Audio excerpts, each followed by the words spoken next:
Hello everyone, good evening, and welcome to yet another session of Weekend with Wisdom, Advaita Academy's weekend program for the dissemination of Vedanta. For those who were unable to attend the morning session, we have today with us Swami Paraprajnananda ji, who is a teacher of Vedanta. She has been teaching for the last 20 years in Gujarat. She is based in Ahmedabad, and she was teaching today. She, in the morning sessions, she was started with the first chapter of Kenopanishad, and she has been sharing the insights from this wonderful Upanishad with all of us. And now she will continue the same. And those who miss the morning session, they can access it on our YouTube channel. We will be publishing the recorded videos either by tomorrow or a day after. By Tuesday, we will definitely be putting it out, and you can then watch the recordings. With this very brief remarks, and if you have any questions, you post it on the Q&A box and not in the chat box. And I have been repeating this again and again. Please put it in Q&A box and not the chat box. And Swamini ji will take these questions towards the end. Thank you. Swamini ji, please start. Namaskar to everyone. So in the morning, as Nitinji said, we did first two chapters of Kenopanishad, which dealt with Brahma Vidya.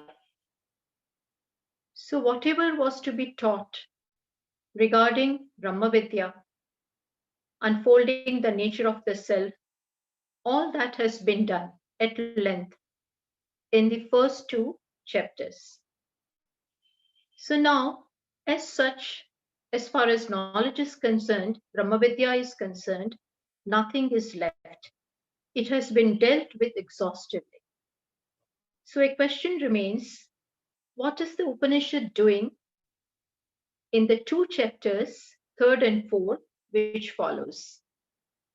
So now we will be having third and fourth chapter, where again Upanishad continues. Yes, the teaching of Brahma Vidya has been done, but there are always different kinds of students before the teacher. There are some students who can be categorized as Uttamadhikari, which means they possess a very subtle and bright intellect. They have done that work, that preparedness is there, Jignasa is there, Sadhana Chatushtaya Sampatti is already there. And that is why, even though this knowledge is very subtle and difficult to understand if you are not ready, but for them it is all fine. They can grasp it. But what about other students who are still grappling with this, who have still a long way to go, who are just beginners? Upanishad is Shruti, and Shruti is mother. Just as mother has many children, and for her all are same. There may be some brilliant, others not so, but for her they are same, and she caters to all her children in the same way according to what they need. Similarly, Upanishad, which is Shruti, is a mother, very, very loving and compassionate mother. Before her also are different range of students and disciples, and she has to have some remedy, something for all of them. The best student who could grasp Brahma Vidya, where the Brahma Vidya is taught by Lakshyartha, was fine with them. They could understand it. They went away. we can say that. But there are others. For them, now, Shruti or Upanishad in the third and fourth chapter of this Kenopanishad is presenting the same thing, same Brahma Vidya in the form of a story. The same content which was presented in first two chapters will be illustrated in the form of a story, plus some upasanas, that is meditation, will also be recommended, plus the preparedness which is required for knowledge, that is of Brahma Vidya, that also will be recommended. And lastly, the result of Brahma Vidya will be given. So now in third and fourth chapter, these things are going to be done. What? A story will be presented, which will be in the form of symbolic form of what is already given in the first two chapters. Then some upasanas will be presented and some preparedness for knowledge. For that, certain values and attitudes will also be given. And lastly, the result of Brahma Vidya will also be given. So this is the agenda of the third and the fourth chapter, third and the fourth khanda or chapter of Kenopanishad, which we will be doing in this second session. See, in the first session, as I said, Brahma Vidya is given. But there it was pointed out that Brahman is not something, truth is not something which is visible, something which is perceptible. It is not that. You cannot see it with your eyes because Brahman is ashabdam, asparsham, arupam. It doesn't have a form, etc. So there may be people, there may be sadhakas, and there are also philosophers who will not accept anything which is not perceptible, which they cannot see. For them, truth is that which should be seen. So whatever is perceptible only exists. This is what many people believe. In that case, for them, Ishvara is not there. Ishvara doesn't exist. Why? Precisely because he is not seen. If he were there, he should be seen. Since he is not perceptible, just as other things are, in that case, Ishvara is not there. Ishvara is Asat. Brahman is Asat. So there are people who has this kind of ideology, who believe that whatever is pratyaksha, whatever is matter of objectification, only that exists and nothing else. So they also have to be taught. So now what follows will have this in mind, that even though Brahman, even though Ishvara, Brahman, you can call him Brahman, you can call him Ishvara, you can call him Atma, you can call him Satya, etc. These are the different names. Even though he is not seen, that doesn't mean it is not there. It is your Atma. Atma, you cannot say that. To say that Ishvara is not is equal to saying that I am not. Taittiriya Upanishad very beautifully makes a remark. Says asannevasa bhavati asad brahmeti veda chet. There Taittiriya says, if you say, means if you believe that truth is not there, Ishvara is not there. There is nothing called Atma. Whatever is there is this body, this gross body. Nothing beyond that. So if you believe that, Taittiriya Upanishad says, if you think like this, what will happen you? Asannevasa bhavati. You will also become like that, which means that for you, there is nothing which is lasting. There is nothing to which you can turn to in life. Imagine if you don't believe in Ishvara, what is left? What is left in life for you?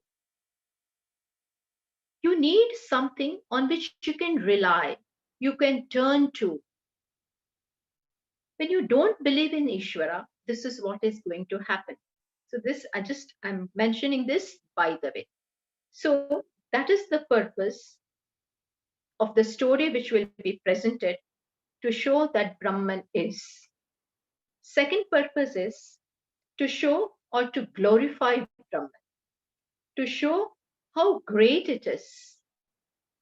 Nirvishesha cannot be seen, but here in the form of a story, Brahman will be presented, and it will be glorified.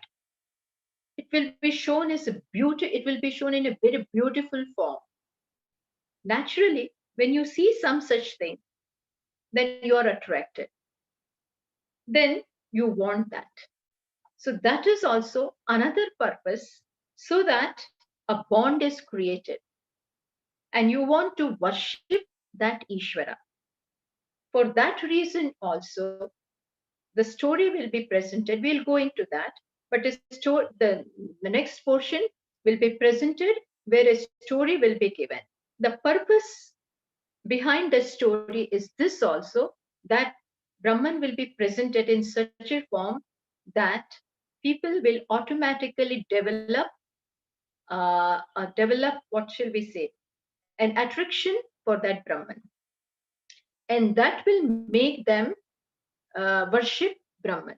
They will have a desire to worship this Brahman because they have seen it.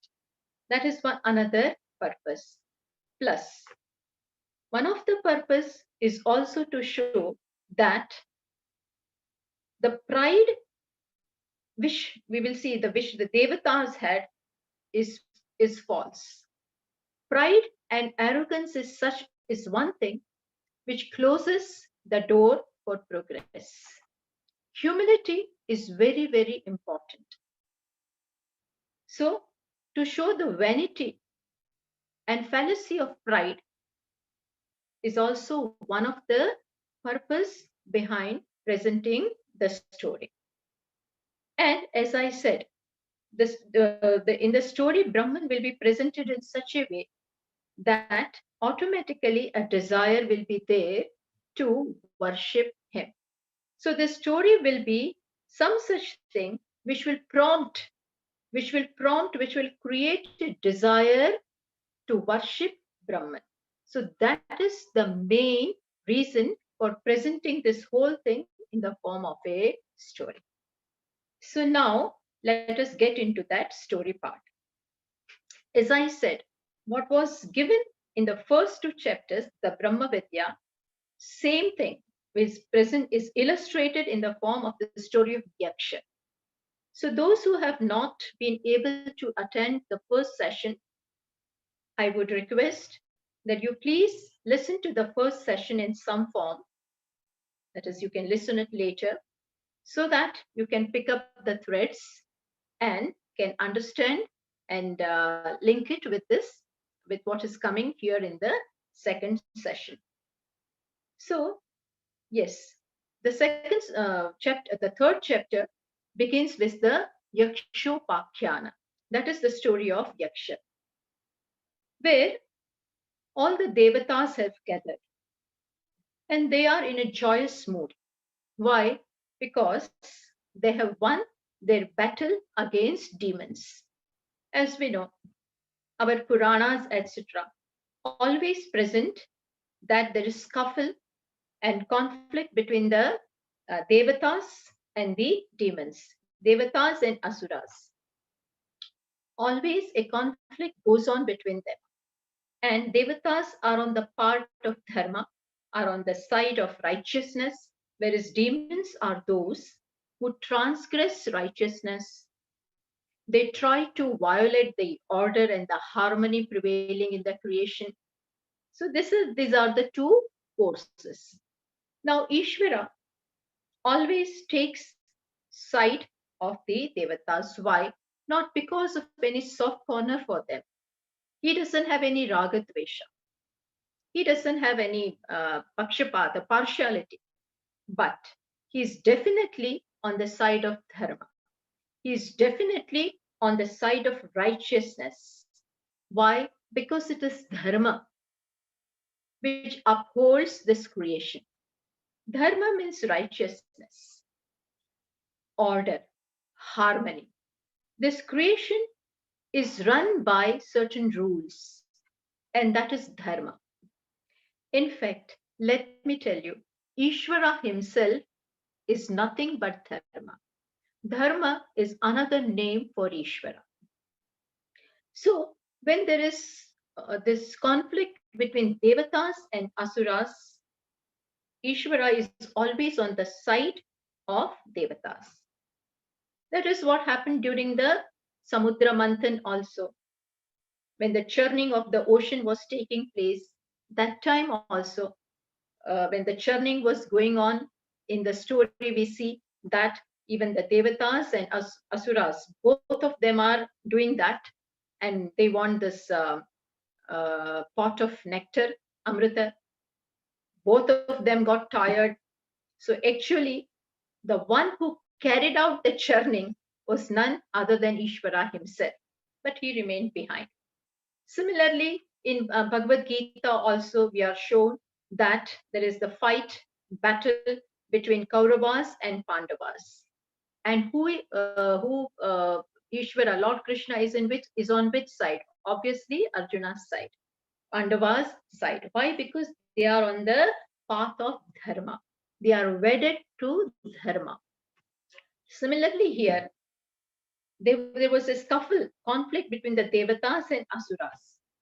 And because of the help, because of the support, remember this, because of the support that they got from Ishvara, they won the battle.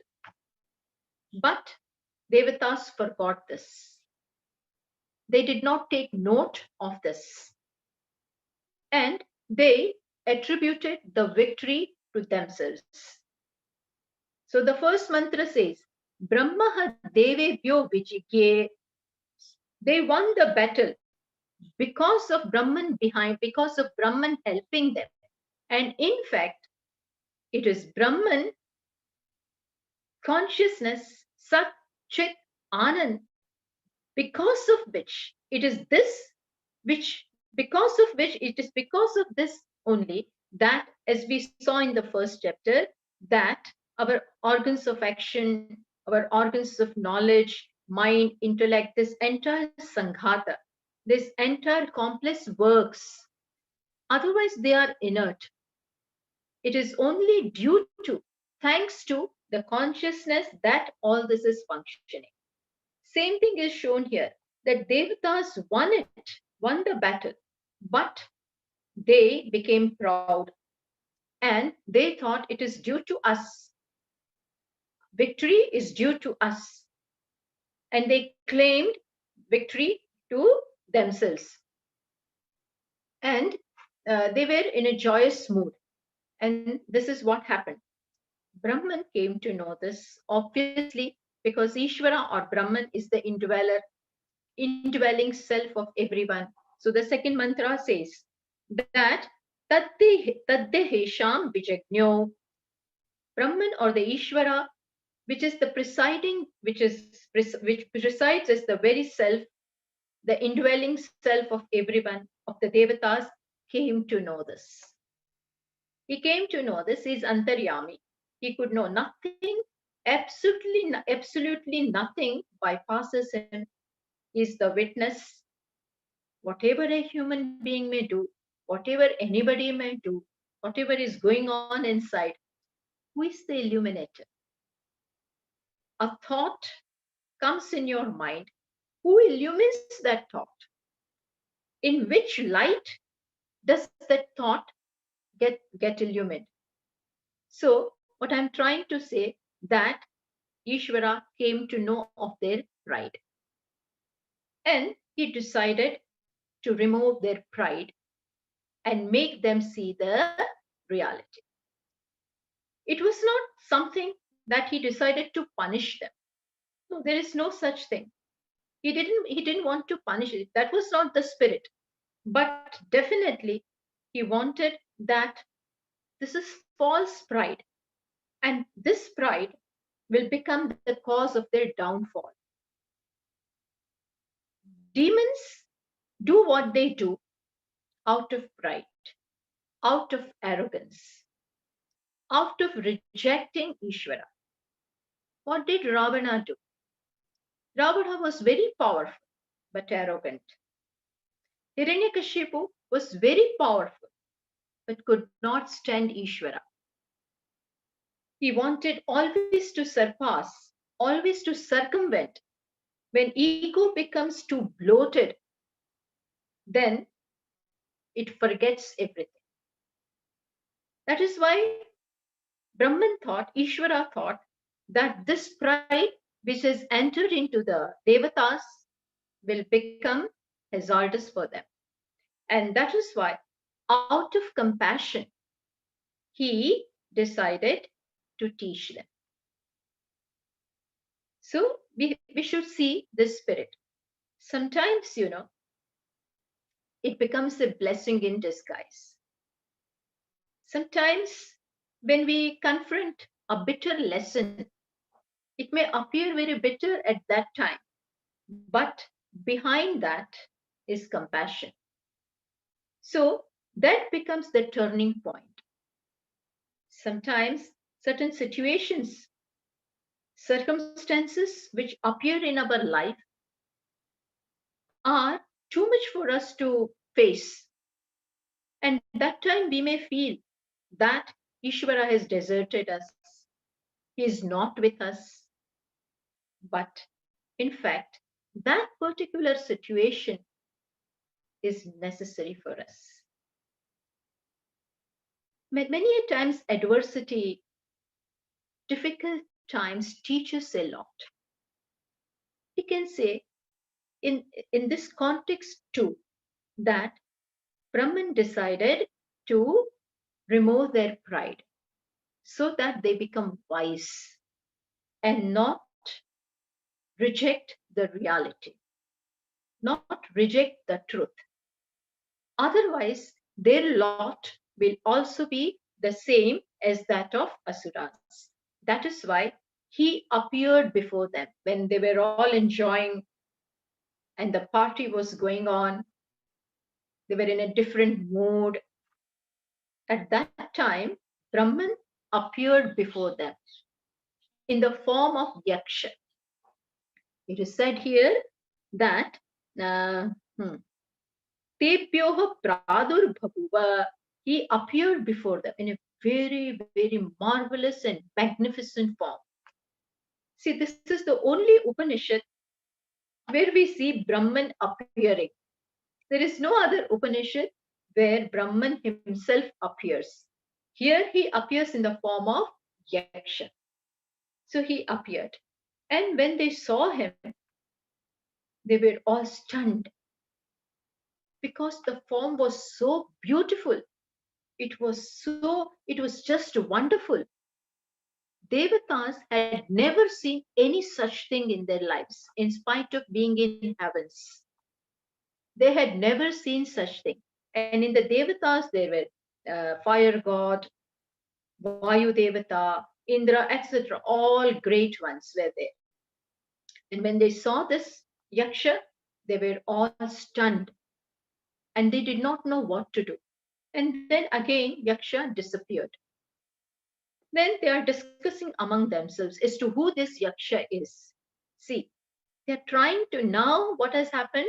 Jignasa has arisen. We'll try to relate with the story. I will relate with the first part too. When the Jignasa arises, then as I said, then opens the door of the truth. The portals of Jignasa has to arise. So, okay. So they are discussing among each other as to who this Yaksha can be. So then they appointed the task of finding out who this Yaksha was to Agni Devata, to fire god. They called him and said, you go and please find out who this Yaksha is. Te Agnim Abruvan.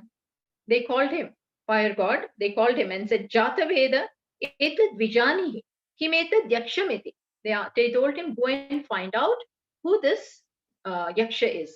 And they called him as Jataveda. This name is also important. Agni is Jataveda. Jataveda means he is Sarvagnya.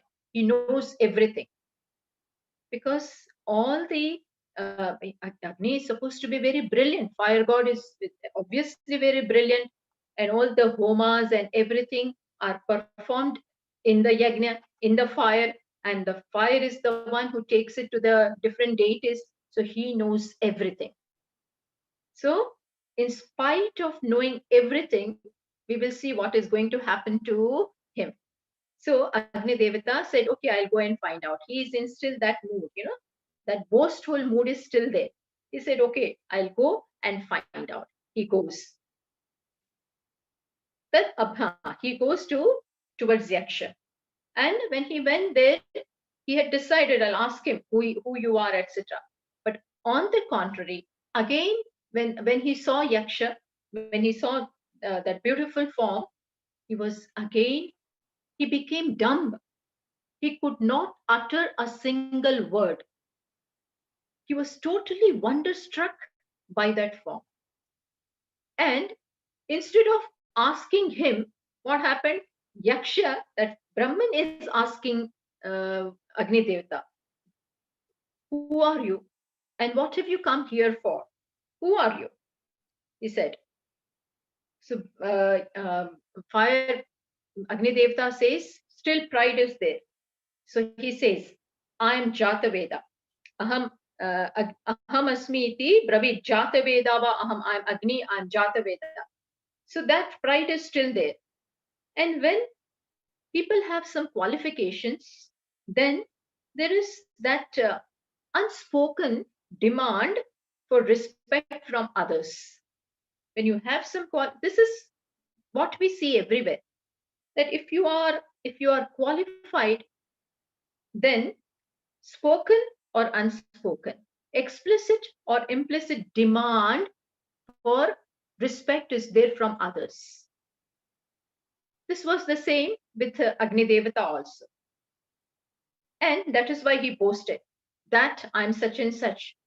And so Yaksha was totally nonchalant. He said, what can you do? Tasmin tvai kim vidyam. What is your capacity? What is it that you can do? What is it that you can acquire? So Jataveda said, Agni Devata said, I can burn anything. I can just burn anything in Prithviloka, in Antariksha, in Svarga, in all the three worlds, whatever is there, I can just burn it and turn it to ashes. Yaksha said, okay, I'm happy about it. And then what happened, Yaksha presented before Agni Devata a dry blade of grass. Just imagine. The one before him is Agni Devata. And before him, Yaksha is presenting a dry blade of grass. And he said, burn this. Oh, fire god, burn this blade of grass. This itself was humiliating. This itself was humiliating for Agni Devata. But still he kept quiet. And even though he was a little bit angry and he felt insulted that I'm being given such a task, but still he said, okay, I'll do it. He went towards that and then tried to burn it. He just could not. Fire god could not burn that dry blade of grass. Then he tried with all his force. He could not succeed. That blade of grass remained as it is. Agni Devata was really, he just could not lift his face. He kept his face down and walked away, totally humbled and humiliated. Understand? When the grace is not there of consciousness, when, so we are trying to relate it with the earlier part. You cannot accomplish anything without that. So he could not do, came back. And then now Devatas are sending another god. And who is that? Vayu Devata. Vayu Devata means wind god. He's being sent. He also went, and he also had it in mind to go and ask who the Yaksha was. Same thing happened with him. Yaksha, he was also totally under the impact of Yaksha, and so he could not ask him and just kept on looking at him. So now Yaksha, he says, "Who are you? And what have you come here for?" He says, "I am Vayu Devata. I can throw away anything in all the three worlds. Nothing can stand in my way." Yaksha again silently and very softly said, "Okay," gave him the same blade of grass and said, "Blow this away.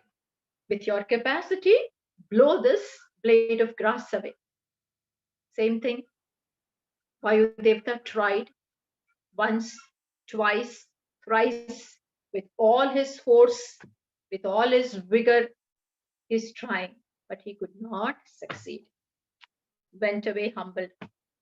And now Devatas felt that they are up against someone very powerful. So now they are sending Indra. The god of the Devatas himself is being sent. He goes there. At Indram Abruvan Maghavan etad vijanihi kimetad yakshamiti. He said, "Maghavan, please go." Maghavan means Indra. "Please go and find out who this Yaksha is." Maghavan said, Indra said, he thought, "I can do anything. After all, I'm greater than all the Devatas. That is why I'm their king. So I can do it. They may not be able to do it, but I can do." So with this kind of spirit, Maghavan goes. He said, "Tatha iti." And now see what happened. No sooner did Indra approach Maghavan, what happened? Yaksha disappeared. Yaksha totally disappeared. As he is approaching, Indra is approaching him, and Yaksha just was there and disappeared, which means he was not even given that audience to Indra. At least fire god and Vayu Devata could see him, talk to him, but this was also not given or permitted to Indra. Indra is now thinking. He is also humiliated, but he thought. He did not go away. He felt very bad, but still he stood there only and is reflecting in his mind and thinking who this Yaksha could be. Who is he? In a way, some prayer also must be going on in his mind, because now the mood has changed. All the pride has vanished. Standing there, he stood right there where Yaksha disappeared. Didn't even give him darshan. He's standing right there, reflecting. And then what happened? Then suddenly, all of a sudden, Sir, tasmin eva akashe striyam ajagama bahushobhamananam umam haimavatim. See, right at that place, there appeared a very, very beautiful and pious lady. Extremely beautiful, extremely divine, extremely pious. A lady appeared. Bahushobhamanana, very looking very beautiful, adorned with all the ornaments. And the Upanishad says a Haimavati. Her name was Haimavati. And here Bhashyakara says that she is Brahma Vidya. None other than Brahma Vidya appeared. See, here once again, this is also uh, peculiarity of this Upanishad, that in no other Upanishad that Brahma Vidya herself appeared. Here, Brahma Vidya herself appeared before Indra to show that without the teacher, teaching cannot happen. Without, you cannot have Vidya without teacher. So she appeared before him in extremely beautiful and pious and divine. Indra is there now with folded hands and inquiring as to who this is. Just as the student there inquired, Keneshitam patati preshitam manaha, Keneshitam vachamimam vadanti. Like, who is it? Because of which the body functions, everything is happening in a very intelligent manner. Who is behind all this? And how does he do this?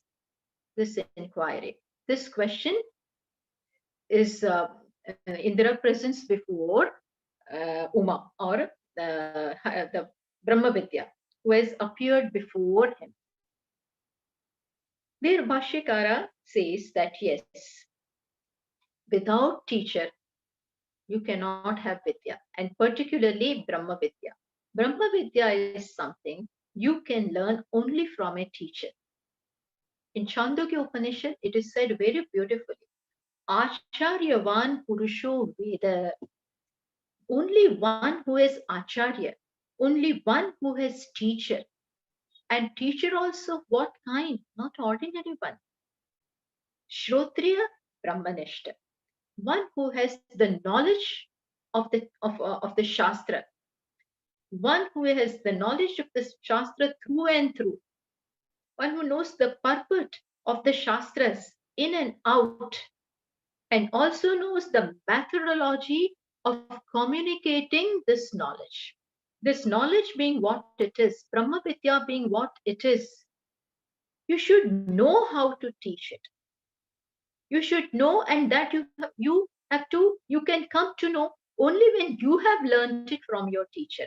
Sada Shiva Samarambham, this lineage of teacher and student, the knowledge is passing on from the teacher to the student.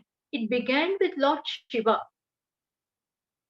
And the line of succession is passing down right to our teacher.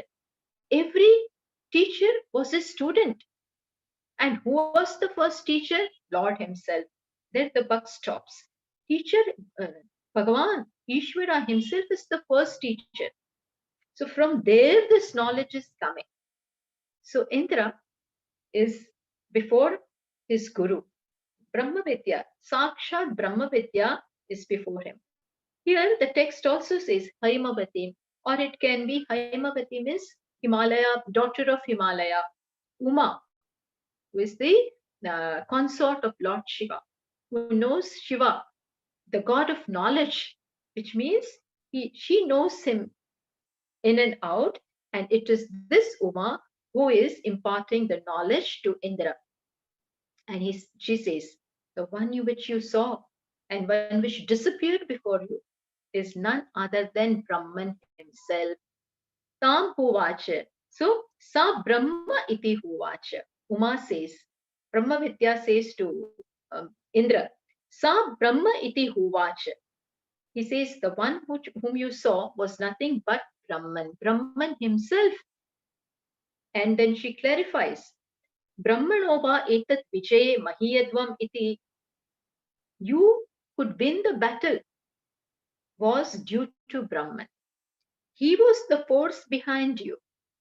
He was the one because of you, because of whom you could win the battle. But you failed to notice that. And you claimed the victory to yourself. What is ego? Ego is a non-entity. There is nothing but Brahman. Who is this ego? But still, ego always claims, I did this. This is my success. This is because of me. This is my bright idea. This, that, etc. We go on claiming all the time. But who is there really behind all this? Nothing but Brahman, nothing but Ishvara, nothing but consciousness. The real power, the real source of all the Kriya Shakti, Jnana Shakti, Ichha Shakti is nothing but Brahman, nothing but Ishvara. But when we fail to understand this out of our pride, then we are missing a very, very important thing. Lord Krishna told Arjuna in the 11th chapter of Bhagavad Gita, when Arjuna requested for the Vishwarupa Darshana, Bhagavan did show him Vishwarupa Darshana, Virat Darshana. And then he also showed him. Arjuna had this doubt in his mind that how can we win this battle? Because before us are some very, very powerful people. Bhishma, Drona, Karna, Jayadratha. How can? I mean, it is not that easy. He may have this doubt in his mind. And therefore, Bhagavan says, Lord Krishna says, when he shows the Vishwarupa, he says, don't worry. Oh Arjuna, I have already killed them. All these enemies, these great ones, Bhishma, Drona, Jayadratha, who could not have been defeated in any way. They were invincible because Bhishma had Ichamrityu. He could not have died unless he wished. They were all of them like that. But Bhagavan says that I have already killed them. Mayai vaite nihata purvameva. He says, I have already finished them. They are already down and out. Mayai vaite nihata purvameva. Then what have I got to do? You just have to kill those who are already killed by me. Don't worry. Nimitta matram bhava savya sachin. Bhagavan says, you just have to be my instrument. You are just a tool in my hand. The real source is me. I am doing everything. You are just an instrument in my nimitta matra. Oh Arjuna, become a nimitta in my hand. The real thing is being done by me. Bhagavan says, Maya Dyakshena Prakritihi Suyate Sacharacharam. It is I who am there in my Adhyakshata, in my very presence. Prakriti is doing all this. But if I am not there, it cannot do. Constantly, this act of creation, sustenance, and destruction is going on. Creation is going on. In the same breath, sustenance is going on. And again, destruction is going on. These three are going on constantly. Prakriti does that. But when can the Prakriti do? Maya, when can Maya do this? Maya Dyakshena. When I am there, I means what? Consciousness. I means what? Ishvara, the self, this which was presented in the first two chapters as, remember, Shrotrasya Shrotra, Manasaha Mana, Vachoha Vacham, so Pranasya Prana. There is an ear behind the ear because of which the ear is hearing. Not that there is a physical ear behind the ear, but it is that conscious principle behind the entire complex because of which the body is able to work. Sense organs are able to function. Sense organs and mind and intellect, they do whatnot. All of that is possible due to the consciousness. Similarly here, Uma said, all this is because of Brahman. And you never took note of that. You thought you have won it. You arrogated, you attributed victory to yourself, which really belonged to the truth in you.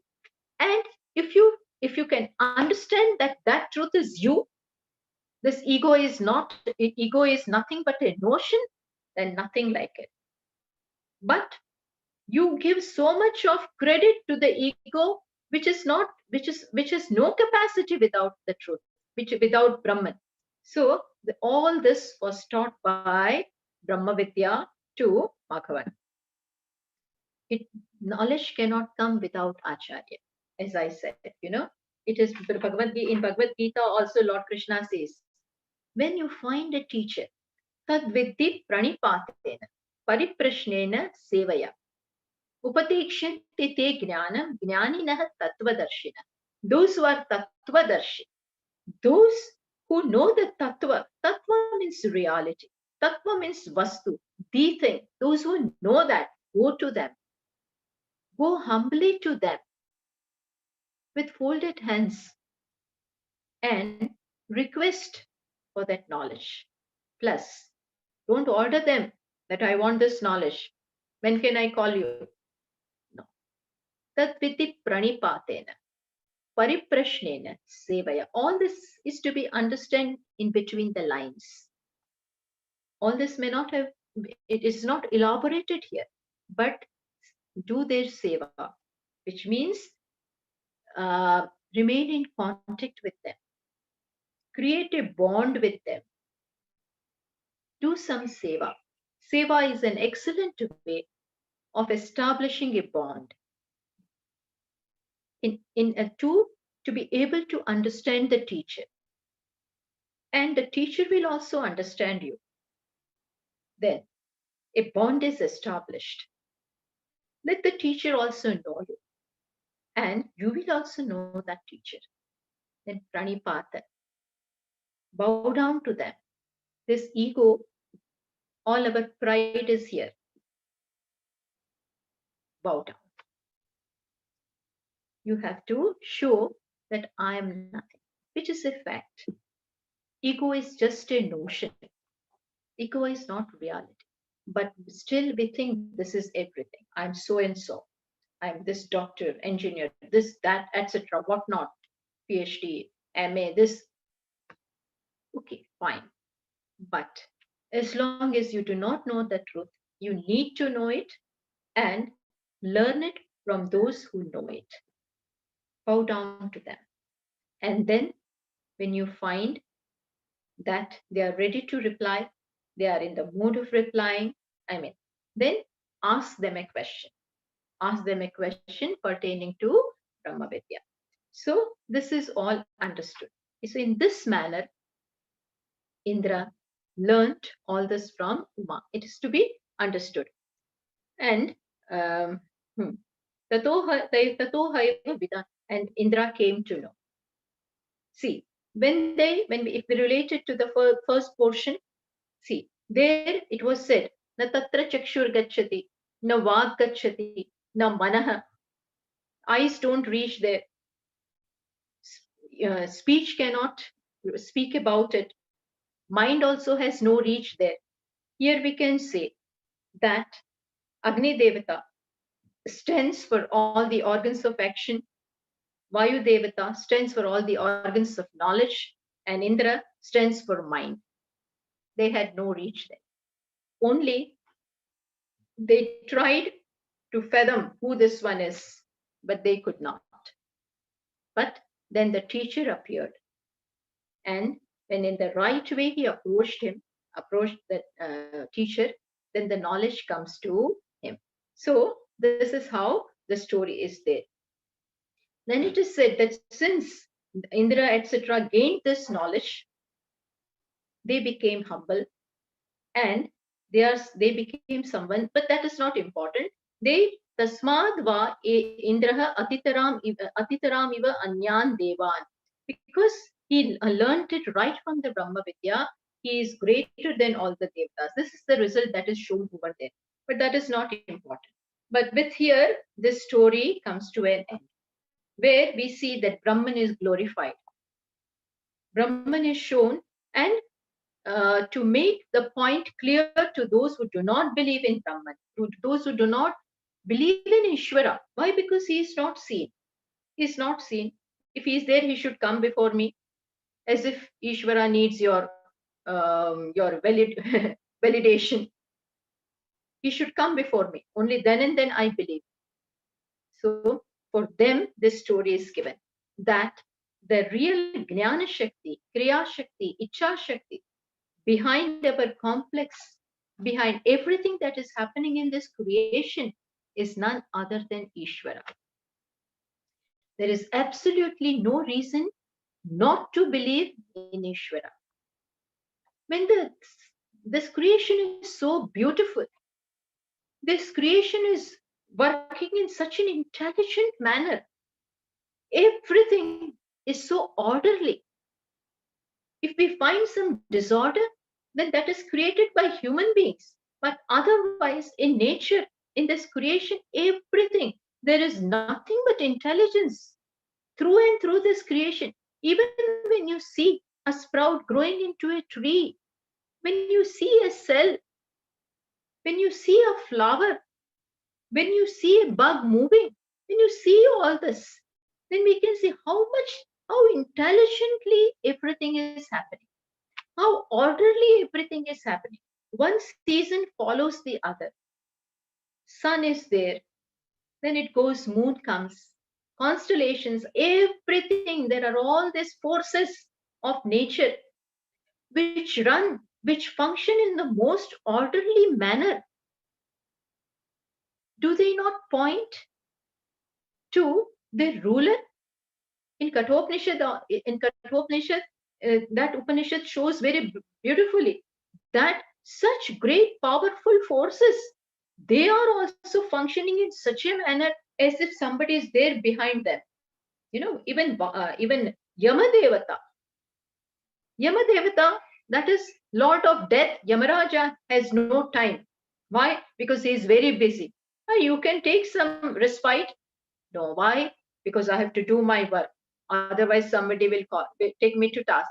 That is the way it is presented over them, just to show that there is Ishvara,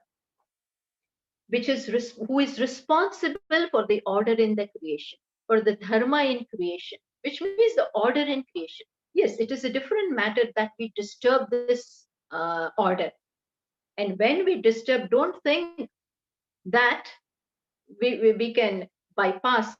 Don't think we can transgress. If we transgress, it's going to boomerang on us, which is what is happening. All this corona and COVID, etc., which is simply defying us. Since past 1 year it is going on. What is the reason? Ishvara has his own way of, I won't say teaching us a lesson, but bringing us in order. He has his own way.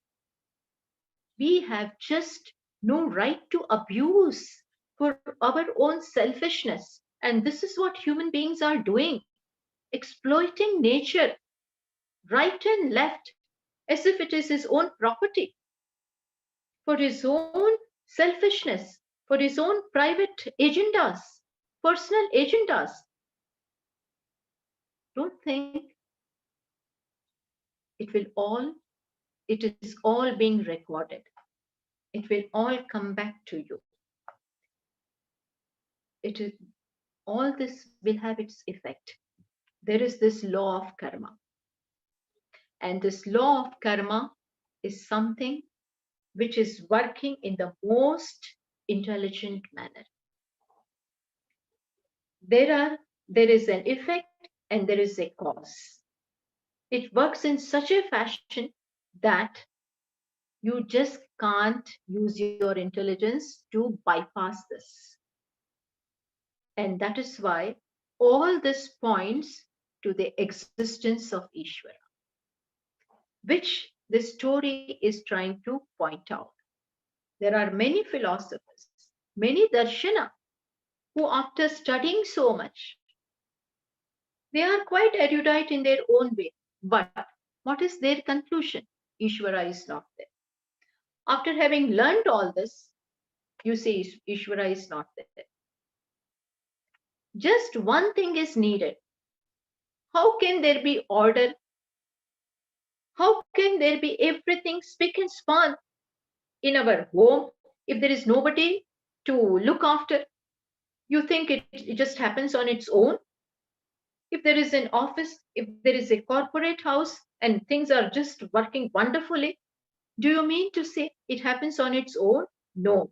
there is a CEO whom you are answerable and you are working for him. He is seeing everything and he is managing all this. Similarly, this entire creation, there is a design, there is a method, there is a manner. It's all working in an orderly fashion, in a harmonious manner. It points to a ruler. It points to someone, a Niyanta. So, and that is Ishvara. How can you say he is not? He is. And when you do not accept him, you are not accepting yourself because he is not out there. Ishvara is not out there. The beauty of all this is he is right you.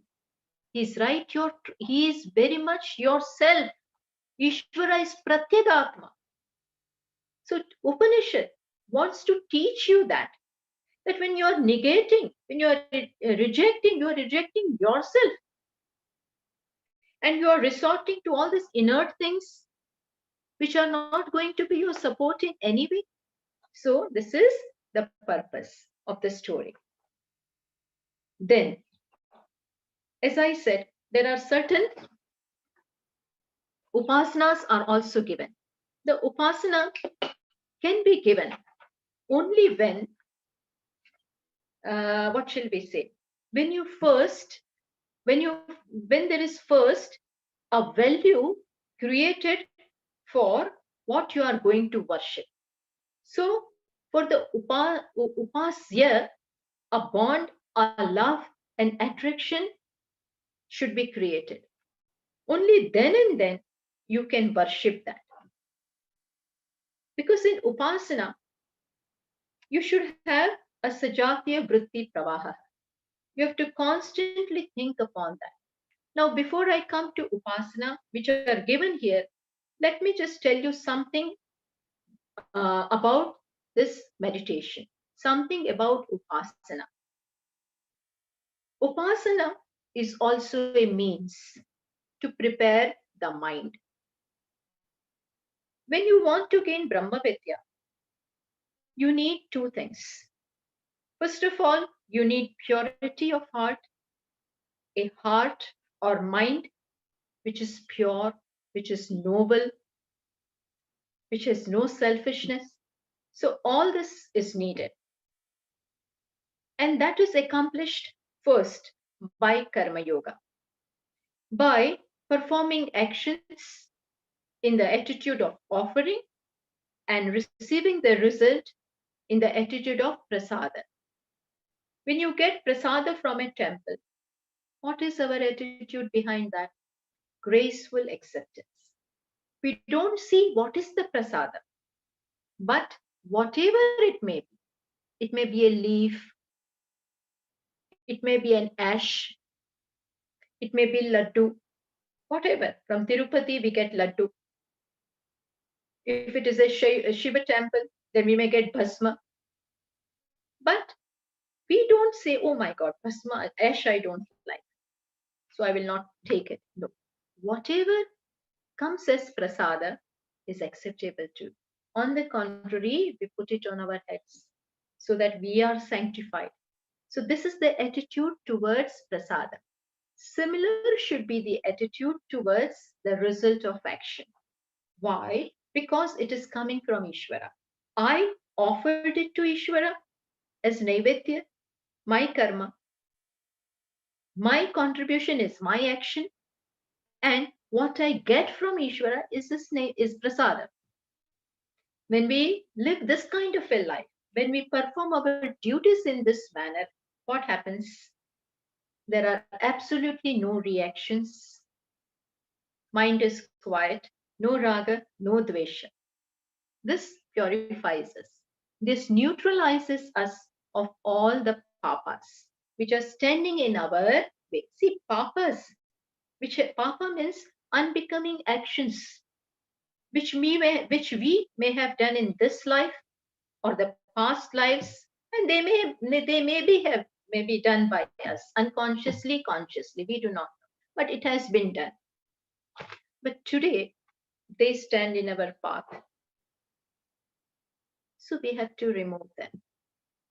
Because it is said, Jnanam utpadyate pumsam shayat papasya karmana. Knowledge will happen. Knowledge can manifest. Knowledge is right here. But it will manifest only when all this unbecoming actions go away. When the result, when the effect of all that is erased, Kshayat papasya karmana. When the papa karmas go means they will not go away. You have to replace it by a good karma. So when that happens, then you are pure. You are light. You are ready to receive. Mind is now ready to receive. So this is first purity. First work that we have to do. Then another thing which is important is that mind should have the capacity to focus. Chitta Naishchalya. Mind should have the capacity to concentrate. Because, why?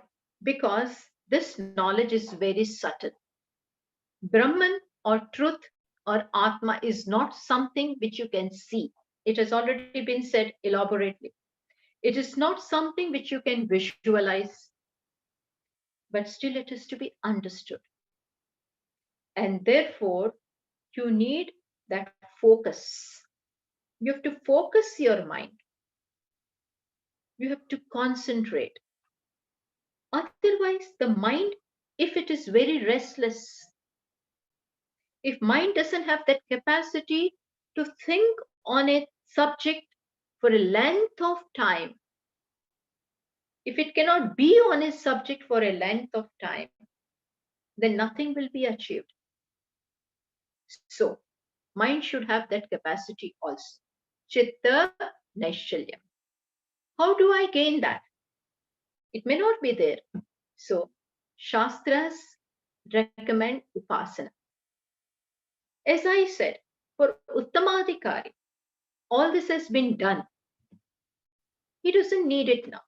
But this is a very, very important step. In fact, you cannot do away with this. You cannot skip it in option, skip it as option. No, I don't like this. No. There has to be a place for worship or upasana in our life. And that worship, that upasana also, not just like that. There has to, a bond has to be created. A love for Ishvara should be there. Only then and then you can relate. This relating with Ishvara, relationship with Ishvara is very important. Human beings cannot do without it. If you have knowledge, then already you are Ishvara, you know that. But otherwise, this is a stepping stone. When this is not there in life, then no progress is possible.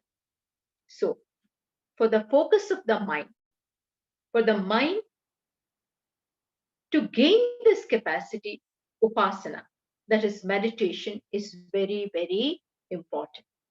Meditation is such, we will see, it has the capacity to completely transform the mind. Because mind, it is with this mind only that we have to gain the knowledge. Manasa eva anudrashtavyam. But for that, mind is to become ready. For that, mind has to become subtle. It has been said in Kenopanishad, Esha sarveshu bhuteshu gudotma na prakashate. Atma is very guda. It is right here. Right? It is myself, but still I don't know. I just don't know. I don't find that capacity to know. I remain what I am, miserable person. So who can see that? Then who can do? Who can see? Then the Upanishad over Kenopanishad say, Esha sarveshu bhuteshu gudotmana prakashate. Drishyate tvagraya buddhya sukshmaya sukshma darshivi. Who can see? Those who have pointed and subtle and pure intellect. Pointed, pointed was very sharp. That capacity has to be there to be able to understand things. Plus subtle, should be able to penetrate. Just being on the surface is not enough. What is the source? What is the reality? Mind should have that capacity, that sharpness, that subtlety. Where this, if it is not there, you have to have it. How to have it? Then upasana. Upasana is important. So all the Upanishads mainly talk about some or the other upasanas. There is Pranava Upasana, Prana Upasana. Why? So many upasanas we find in Upanishads. In almost all the Upanishads, barring a few, you find some upasanas. Because the teacher, Shruti, recognizes this need. As I said, upasana transforms the person and his mind. When you meditate upon the when you meditate upon the devata, upasya devata, whatever it may be, then what happens, gradually you become like that. The principle of upasana is this. It is like, when you pour, when you heat the wax, it is heated, and now you pour it into a shape, a triangular shape, rectangular shape, round shape. That kind of thing is created, and you pour this wax into that. When you pour it into a triangular shape, then the wax gains that shape. If you pour it in a round box, then wax looks round. Similarly, when the mind passes through this upasana, when the mind is constantly focused on one thing, which we will talk about, then mind becomes like that.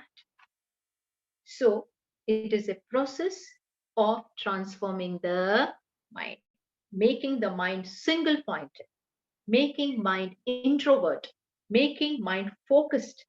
This is something which you cannot do without. Shruti recognizes this, and therefore now it gives some upasanas. Which are these upasanas?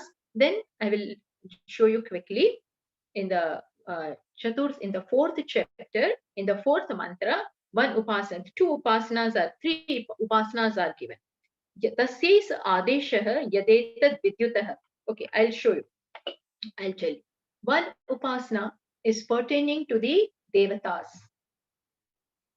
And it is like showing where Brahman is shown as is shown similar to, he says the upasana is similar to, like here you have to meditate upon Brahman as what? Flash of lightning. Meditate upon Brahman. These are the Upanishad times upasana. Today if we give upasana, then you may give on Vishnu, Shiva, Devi. All this we can give, because these are the forms prevalent now. In the Vedic times, this forms were not there. These forms we got after the Puranas. But before that, this kind of forms were there. And in Upasana, you require a alamban, something, some support, some prop, some pratima, some concept, some name, some form, something has to be there. Because mind cannot, if everybody cannot meditate on Nirguna Nirakara, they cannot do, everybody cannot do. So people require Saguna Brahman.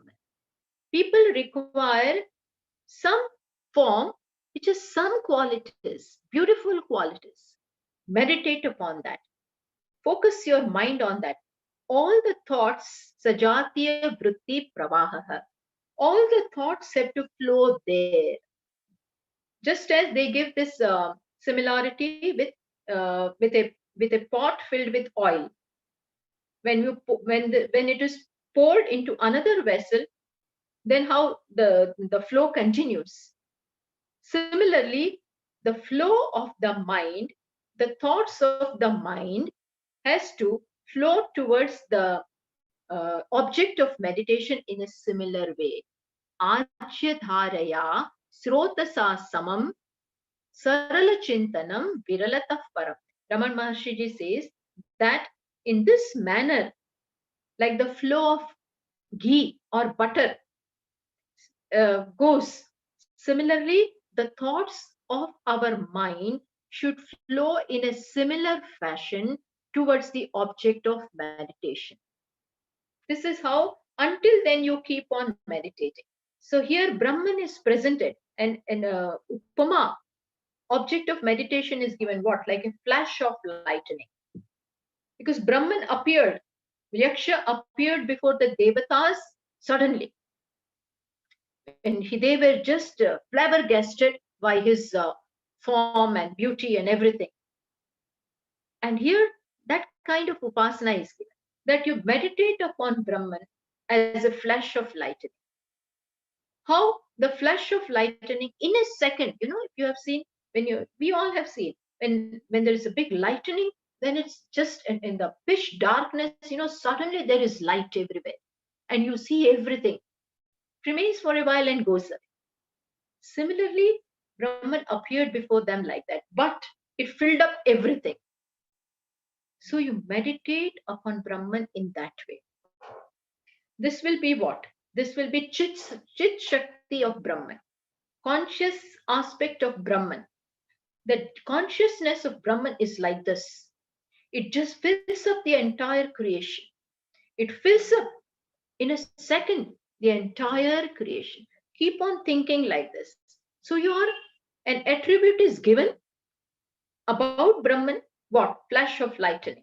A form is given, and now you meditate. All your thoughts should flow there. And how long?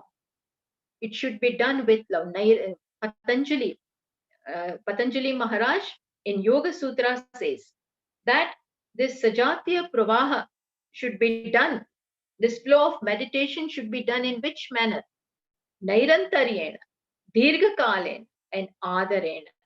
For a long time, constantly, and how? Adarena, with respect, with love. Not as something, oh my God, I have to meditate. It should not be a burden to you, but with love you do. You look forward to it. It is only then and then the grace comes. You have to please Ishvara. You have to gain his prasannata. To gain grace, anugraha, you require to please. Only then and then the grace flows. And when the grace is there, Krupa is there, Anugraha is there, then only we will change. We require that grace. So we recognize this and do the upasana. This was one upasana. Second one was Nyamimishad. Second one is meditate upon Brahman as the blinking of the eye. Just as eye blinks, in 5 minutes, so many times the eyes must be blinking, opening and closing, opening. We don't realize because it all happens involuntarily. Goes on blinking, opens and closes, opens, closes, without any effort. You don't even realize, and it happens. This is another attribute of Brahman. Here the teacher says, meditate upon Brahman as the blinking of the eyes. Just as the eyes blink without any effort, effortlessly, similarly, Brahman creates, sustains, and destroys. Creates, sustains, and destroys. Like in just a blink. So it is so effortless for him. Which means his Brahman's or Ishvara's Kriya Shakti is like that. His Kriya Shakti doesn't mean he's working day and night and is perspiring and sweating and he gets tired. No. Just by his presence. Just everything happens so quickly, so swiftly, without any effort. Maya Dyakshena, just in my present things happens. Consciousness is there, Atma is there, and this entire creation is functioning both at the macrocosm and microcosm. That is at the Vyashti and the Samashti level. At the individual level as well as the total, everything just happens by whose mere presence. So think of Brahman as the blinking of the eyes. This is the meditation given. The student has now some support, so he does that. Another meditation is, this was the meditation regarding the devatas. Now Adhyatmam, that was Adideva, then another Adhyatma. Yadetad gacchati iva cha manaha. Think as if the mind is going to Brahman. This is another meditation. Mind is as it were approaching Brahman. Mind is constantly remembering Brahman, which when the mind, when there are thoughts in the mind, then thoughts come because of Brahman, remains in Brahman, goes back to Brahman. In other words, we can say from silence, which is Ishvara, which is the self, thought arises. What is that thought? Nothing but that silence in the form of in name and form remains, goes back. Another thought remains, goes back. So what is that? Mind is always in Brahman, always remembering Brahman, soaked with Brahman. Think like that. Then you are always with Brahman.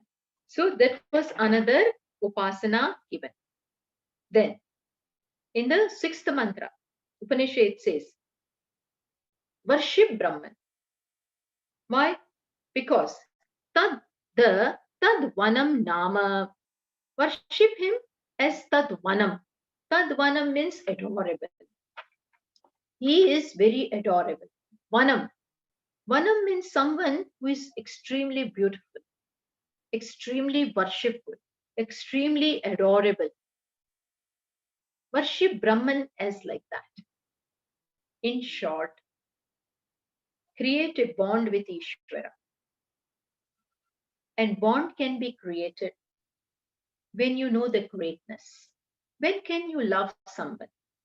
Love happens, but when? When you see something very beautiful, when you see some very good qualities, then you are automatically attracted. Somebody is very good, somebody is very kind, somebody is very loving, very helpful. Then automatically a respect is there. And then a place is created in your heart for that person. Similarly, if you want to create that devotion for Brahman, you want to create that devotion for Brahman, then meditate upon Brahman in this manner. He is beautiful. He cares for me, which is a fact. We came into this world without anything. Without anything, we just entered. And who provided for us? Who provided? Right from beginning, from mother's milk to everything, which was just given free to us. We have to think like this. That Vanam, he is adorable. Provided I think, provided I take note of what all Ishvara is doing for me. And it is a fact. We are not just making up the stories. Today, the government, you pay for your water, electricity, everything you pay taxes. Nothing is free. Whereas Ishvara gives you everything free. You just as a child, as an infant, you entered into this multiple starred hotel, not 5-star or 7-star. What kind of a hotel is this universe? Multiple stars, numerous stars, where this 5-star hotel I cannot afford.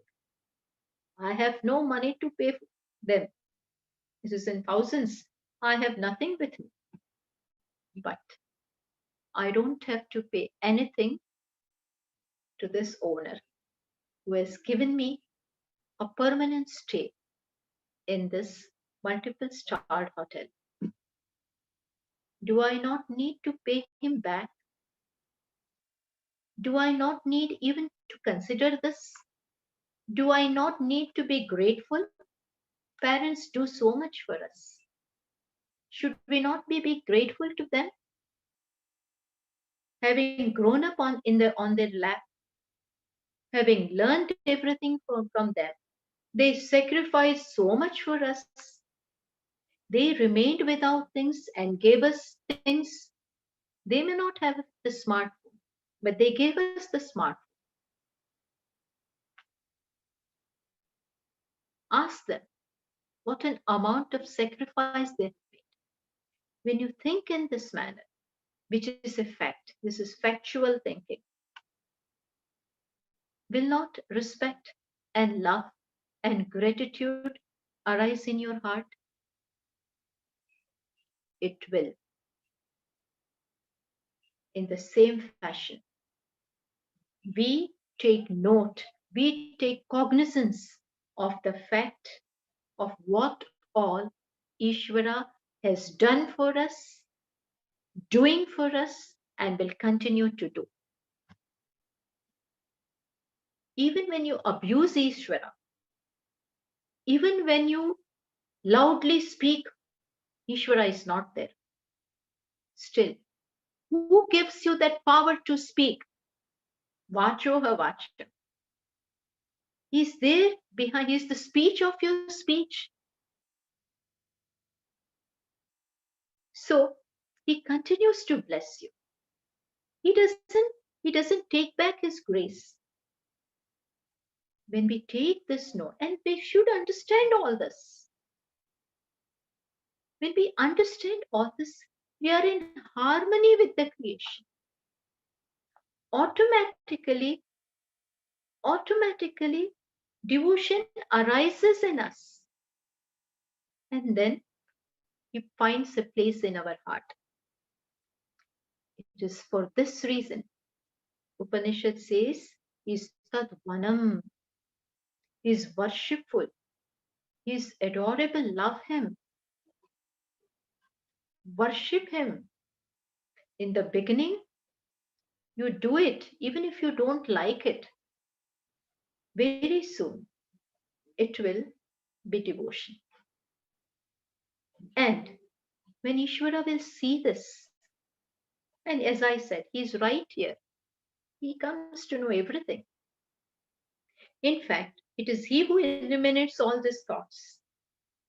What is away from him? What is hidden from him? Nothing. When he sees this change of attitude, then grace flows. Bhagavan says, he says in Bhagavad Gita, Lord Krishna says, Tesham satata yuktana bhajatam priti purvakam. Those who are constantly thinking of me, worshipping me with love, bhajatam priti purvakam, with love, with devotion, they are worshipping me, meditating upon me. Then what? What happens? What do I do? Okay, you may ask, we do all this, we love him. Does he love us? Does he love us back? Bhagwan says, I do. I'm nothing but love. In fact, I'm waiting for you to come. I'm your true nature. You have gone away from me. You are the prodigal son. You have run away. Come back. Bhagavan knows that he is our self. And if when the grace will come, he will see to it that your ignorance goes. That is why Bhagavan says, when I see that they are worshipping me, meditating upon me, they are sincerely doing it, then what do I do? Dadami buddhi yogam tam yena mam upayantite. Then I confer upon them buddhi yoga. Buddhi yoga means I give them capacity to think. The problem is we do not think properly. We think in the line of Upanishad. We think along with the teacher. They have no personal agenda. They just want to see that you proceed in your life. You make the most of this life. So, with this reason, Upanishad showed Brahman as tad vanam iti upasitavyam. Worship Brahman with this concept that he is most adorable. And the Devatas did see him. So for them, it was easy to meditate that way. One who does that, sa eta devam vedami hainam sarvani bhutani samvanchati. What is the result? People will begin to love you. Love is such thing that you automatically vibrate that. Every impulse is like that. Every quality is, if you hate, then you throw that vibrations to others. If you love, the vibes which others will get from you will be also that. So Bhagavan, so here Upanishad says that one who worships upon Brahman in this manner, everybody will begin to love him. This is just the result that is given. After that, Upanishad gives certain qualifications so that certain attributes or certain values rather, disciplines, which will prepare us for knowledge. So with that upasana, tadvanam, the upasana part is over. Then what is left is, as I said, one of the purpose of this fourth chapter was to give some disciplines, some values to prepare us for knowledge. Just as they talk about sadhana chatushtaya sampatti. An adhikari, an eligible student for the knowledge of Brahma Vidya should have viveka, vairagya, etc., etc., etc. Here Upanishad talks of some other qualities, qualifications. Which are they? So that is shown. Tasye tapaha, damaha, karma iti pratishtha. The support of Brahma Vidya is what? Tapaha, damaha, karma, which means one has to prepare oneself. So this program for preparing is given. How should I prepare myself? First one is there should be some austerity in my life. Austerity with understanding. Tapaha. Here means, actually it means ekagrata. I develop that ekagrata of mind. So that is tapaha. Then there is damaha. Damaha means restraining oneself. See, sense organs have natural affinity for sense objects.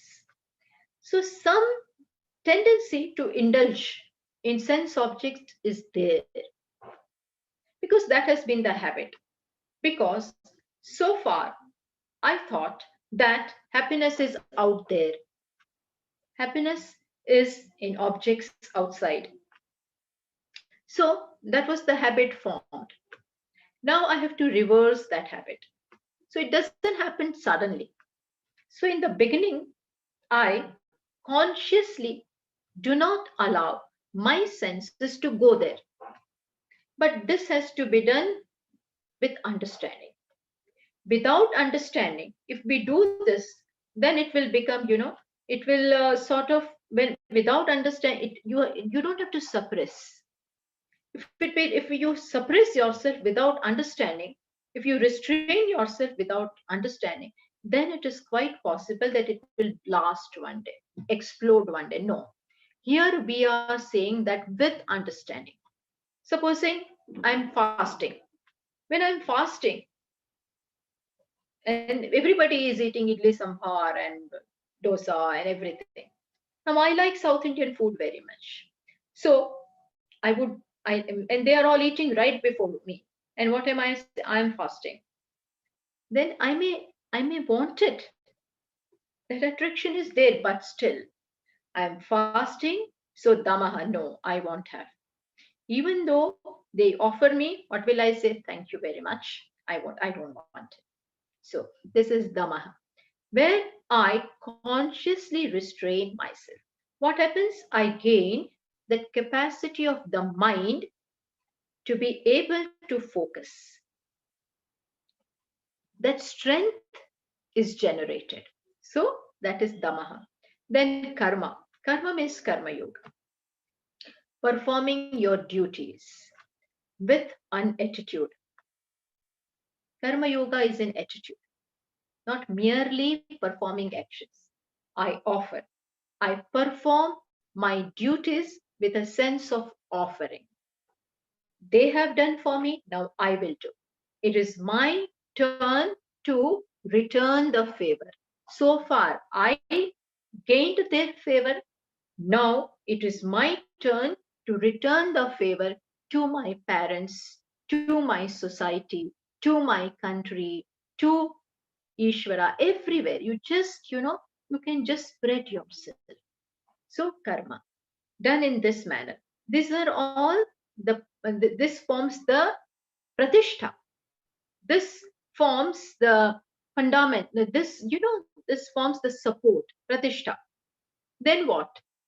Vedaha sarvangani. Vedas, the study of the Vedas and study of Vedanga also. All this also forms the limb for Brahma Vidya. So, pratishtha is tapaha, damaha, karma, etc. The limbs are Veda and study of that. And what is the abode? Satyam ayatana. I have to steadfastly follow the path of truth, Satyam. First is value. Then I will discover that Satya is not away from me. Satya is my very nature. Sat, the word Satya has come from this Sat. So, Satya is a value. It has been said very beautifully in Mundakopanishad. Satyameva jayate natrita. So, a sadhaka, a good human being, has this quality, Satya. Always truth wins. Satya is Parmeshwara. Gandhiji said, Satya only is Parmeshwara. Satya is Parmeshwara. And he discovered that in his life. He lived it. So, Satya is Ayatana, is the abode for this knowledge. So, these are the values given. This is a program given for a sadhaka to prepare himself. These are the sadhanas given, jnanaya sadhana, which means you prepare yourself for the preparedness of the antakarana, of the mind, etc., by following these values. So that is given at the end. And then finally, in the last mantra, Upanishad gives the result of this knowledge, Brahma Vidya's result. What is the result? Yova etam eva veda apahritya papmanam anante swarge loke jeye pratitishti. One who knows this, what happens when you have this knowledge? All the papa is gone.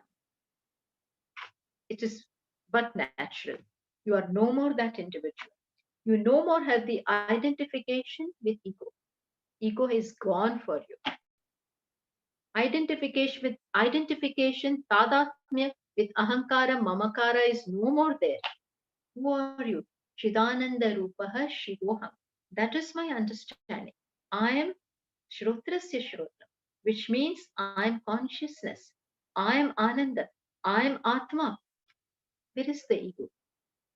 When you are this, no more there is any papa for you. So, this is the knowledge. And you abide in Swarga. Swarga is right here. So, this is how Kenopanishad ends. In this manner, it is a very, very beautiful Upanishad. In the first four, totally there are 4 chapters. As we said, in the first 2 chapters, Brahma Vidya is unfolded. And then in the third chapter, third and fourth, first 4 chapters of the fourth chapter, the same thing is illustrated in the form of a story to show that Brahman is, Ishvara is. First know him, first know Ishvara as is, and then it will become I. Asti, first know him as Asti. Brahman is, Ishvara is, and then it will become Asmi. I am that. So, this is how the Upanishad very beautifully showed Brahma Vidya as well as Upasana, as well as values. In nutshell, it has been a very, very beautiful Upanishad. And if you follow it closely, then it takes you right to your core. Thank you. With this, I would like to conclude. Thank you very much, Swamini ji. It was again a very wonderful, very insightful session. And viewers, we now open for questions. Please place your questions in Q&A box and not in the chat box. Swamini ji, I have first question I have is I want you to, can you please clarify about this meditation on the blinking of the eye? You said that the flash of the lightning is kind of a saguna pasana. Is blinking of the eye? I am still Adhyatma. a bit confused. Adhyatma. A blinking of the eye, where the focus is on seeing how the eyes blink at the individual level. Because this is the upama, which you carry to see how Ishvara functions. See, blinking of eyes, as I said, happens effortlessly. You don't even notice, and it happens. Similarly, Brahman, Saguna Brahman, creates, sustains, and destroys and does whatever he does. The entire Kriya Shakti of Brahman is of this type, is of this nature. Otherwise, we tend to think that he also must be needing so much effort, and then he must be doing. No, not like that. And that is why also, like, Lord Vishnu is shown as sleeping on Sheshashaya, and the creation goes on. He doesn't do anything. That just as that is shown, here Upanishad says, meditate upon Brahman and his Kriya Shakti. And you resort to what alambana? What is happening here at the Adhyatma level. Adhyatma means individual level. What? Follow? Blinking Yes. of the eyes at this level is given to meditate upon Saguna Brahma, Ishvara, of his Kriya Shakti, which is seen in the entire creation. So basically, during the upasana, we need to center our attention to our own blinking process and yeah, and then take. Yeah. you can carry it further. That Brahman also works like this. There is no real toil behind doing this. In fact, it points to what, just as Shrotrasya Shrotra. Shrotra doesn't do anything. He merely is, and everything happens. Similarly, it is shown in this way, that Brahman is and everything happens as effortlessly as blinking of eyes. If I were just to say that effortlessly everything happens, then you may not understand. No? So Upanishad gave us one alamban. What? That just as blinking of eyes happen. I hope I made it Yes, as clear. yes, Swamiji. Thank you. It was I got my doubts got resolved. We have a few questions, Swamiji. The first one is in the present times. I think you answered it in the morning also. In the present times, what are the suggestions to enable agnostics and atheists to begin their journey towards gaining knowledge and experience of Ishvara? They should be invited to think as to how all this is happening, how creation is running. Are they running it? And do you think that they may think that natural forces work on their own? But can anything which is inert function on its own? It's not possible. Without the karta, nothing is possible. So it is their insistence that where is Ishvara? Then we cannot prove that Ishvara is there. We will, on the contrary, tell them, you prove how Ishvara is not there. We will not take the onus to prove that Ishvara is there, because they are bent upon thinking, bent upon, what shall we say? They are bent upon concluding and holding on to the idea that Ishvara is not there.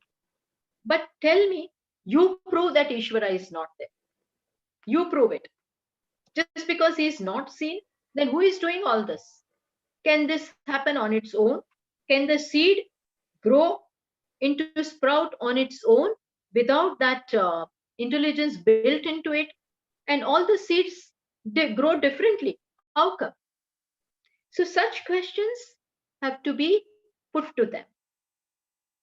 How come the stars, etc., are functioning in such a way they do not collide? How do you explain all this? Sun comes at the right time, moon comes at the right time. Who is doing all this? Inert cannot do. So this has to be shown to them. Wonderful, Swaminiji. Might I add a small comment to this for the benefit of the viewers? The question that we need to prove Ishvara, that question itself is faulty because it is based on a faulty premise. Yes. The that it based on a premise that truth is something which can be scientifically proven, which Ah, is empirically proven, and in philosophical terms, it is called verifiability and falsifiability criteria. But Ishvara or Brahman is by definition something beyond the grasp of the senses, beyond the grasp of the mind, beyond the grasp of everything in the Vyavahara. So, by definition, you cannot prove Ishvara uh, through these empirical means, but Vedanta gives a methodology through which you can have a first hand knowledge of Ishvara or Brahman, and through bhakti, through karma, through Jnana Marga, you can experience his presence, but you cannot prove it. you So, cannot prove it. It cannot be yeah, proved. Yes, you are very right. You are very right. I hope I made sense. Yeah, yeah, very Swamiji. much. It is very clear that you cannot prove it. Just as it cannot be disproven, it cannot be proven also. At the same time, they cannot disprove it. Yes. Yeah. And we have one more question, Swamiji. I think this is the last question we have. Is it required to observe the breathing pattern for the people who are intensely following Upanishads? Pranayama, you mean? Yes, yes. Yes. See, pranayama is also a method to definitely, which it can definitely help. If you cannot quieten your mind, if the mind is too restless, and if think the reflection, if bhakti, etc., are not helping you, if it is too restless, then pranayama definitely helps. In as much as when you control the breath, ayama means controlling, restraining it. When you do that, automatically the mind becomes quiet. So when you, because it is said as in Upadesha Sara, it is that there are two branches coming from the same thing. So when you, if the fruit is hanging on the other branch and your hand doesn't reach there, then what you do, you bring this branch which is within your fold, and when you hold this branch, automatically this will come down and you will be able to have your fruit. Similarly, from the one thing, from the Maya Shakti, there is one Shakti called Prana, and the other Shakti is mind. Mind is Icha Shakti, and Prana Shakti is Kriya Shakti. Now, you don't have the capacity on the mind, it is restless. So, you control this one. Which one? Prana Shakti. Automatically, other will be controlled. But here, one thing which we have to understand is, if you resort to this matter, fine. But one must know that once you give up this, again, if this one is not trained, if this one is not transformed, then it won't help. So you can have everything together. Pranayama also, bhakti also, everything can be used. But understand that only pranayama will not be able to help much. That means you keep on doing it and try to control the mind. Better than that is explaining to the mind what is your nature, what is your problem, what is your reality. Manasam tukim, that as Upadeshasara says, think about from where is the mind arisen? What is the truth of the mind? What is the problem of the mind? When you think in this manner, when you inquire, Manasam tu kim margane krute. When you inquire into the reality of the mind, you find that mind is not there. Naiva manasa. It is mithya. Just like that snake and rope thing. You see the snake before you. Actually, the object that is lying over there is rope. But you mistake it to be snake. Huh? And now you are afraid of that snake. So rather than doing pranayama, oh, that snake is there, snake is there. Rather than that, go to that snake, throw torchlight upon it, and you will find, oh, that snake is not there at all. Similarly, you are afraid of the mind. So you take this technique of pranayama. Do it fine. But ultimately, better path is inquiry. Inquiry. What is the mind? When you will proceed on that path, then you will find that mind is mithya. Mind is not real. What is real? The reality of the mind is Brahman. Swamini, we have one more question. This is regarding meditation. While doing meditation, by sitting in a proper posture and etc., sometimes we experience cool energy. I'm not sure what he means by cool energy, but can we meditate on this as Brahman? No. This is just one, as we said, this has been referred to in the first session. There, the teacher said that when you are meditating upon Brahman, then if you happen to experience something, if you happen to see something, if you see if the form of Ishvara, understand that this is not Brahman in its entirety. This is just one aspect of Brahman. This is, you are objectifying Brahman. That coolness, feeling of that coolness is also an experience which will come and go. And you will remain what you are. That is an object and you are the subject. Already the duality of the subject and object is there. Brahman cannot be something which is away from you. Similarly, here, these are the different experiences one may have.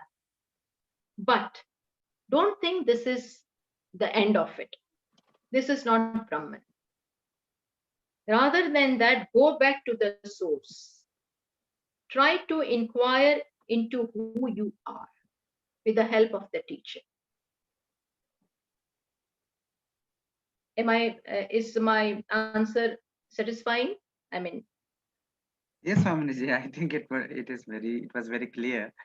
I think Swaminiji, we with this there are no more questions, and okay. with this we come to a conclusion of this session.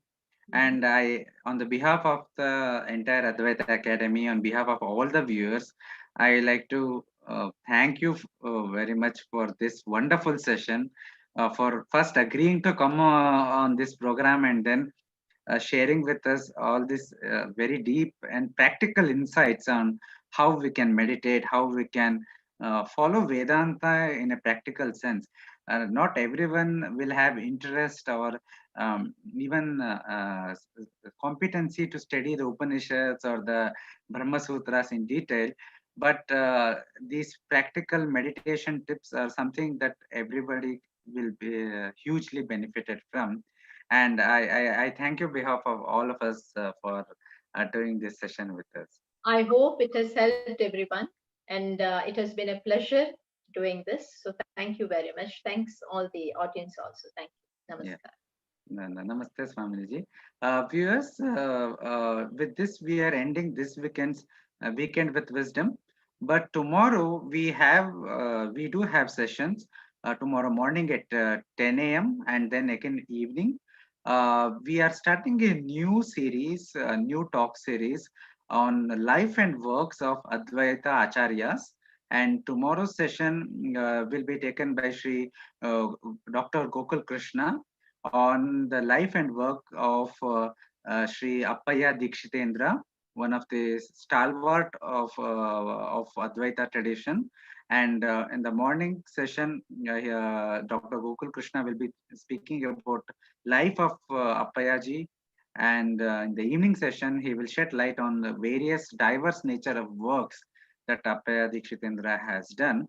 So do join. If you have not registered, you can go to our website and register for the sessions, or you can watch it live on our Facebook page. Just follow us on Facebook and Twitter. With this, we conclude today's session. Shri Gurubhyo Namaha.